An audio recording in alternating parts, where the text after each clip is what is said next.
Welcome to the Orange County Beekeepers Association educational video series. Our goal is to educate beekeepers in Orange County, North Carolina on the best practices in beekeeping in our area. In this video, you will learn how to light a smoker.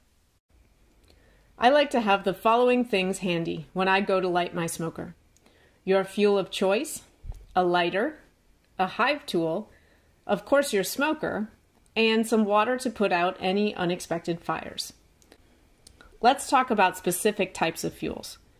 Many people use pine needles in their smokers, mostly because you can usually find a free supply of them. But pine needles produce a medium hot smoke, so you may want to also consider other options. You can use pine cones, but they produce a lot of residue, so use them sparingly, if at all. You can also use cotton as a fuel. I have too many old cotton t-shirts, and when my rag bin is full, I will sometimes burn cotton in my smoker. Burlap and twine can also be used as fuel. Do not burn fabric that is not 100% cotton, since it can contain polymers that could produce smoke that you wouldn't want to breathe. Cardboard is also a good fuel. I've made these cardboard denim rolls that will just fit into my smoker. Simply roll up alternating layers of denim and cardboard until the roll is almost as big as your smoker. Once the smoker is lit, I'll put this in as the fuel. Other materials you can use include animal bedding or wood shavings, wood pellets, rotten wood often from fallen trees, corn cobs, or even dried horse manure, although this one produces a unique smell you might not enjoy.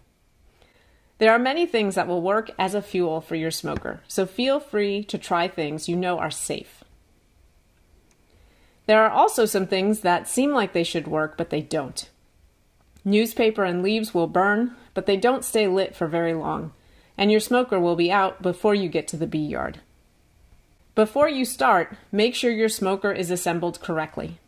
There are different smoker designs, but they all use something to keep the fuel off the bottom of the can. Make sure this prop is in place before trying to light your smoker. When you have the necessary items assembled, start by lighting some of your fuel and putting it into the smoker. Pump the bellows to provide some air to supply the fire. Once you see flames coming out of the top of the smoker, add some more fuel. Pump the bellows again until you see flames out the top. Repeat this step one more time so that you see flames coming out the top 3 times before you start packing your smoker with additional fuel. I've found that if I don't see flames 3 times, my smoker will likely go out, and I'll have to start over. I like to use my hive tool to push the pine straw I'm using as a fuel into the body of the smoker.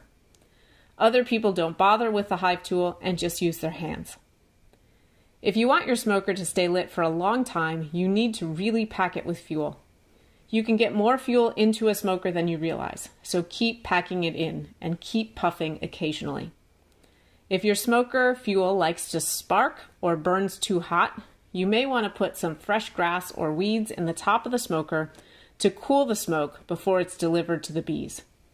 You should be able to smoke your hand and not have it feel hot. And remember that the body of your smoker will be hot and can burn you or your clothing. Be careful in how you handle it.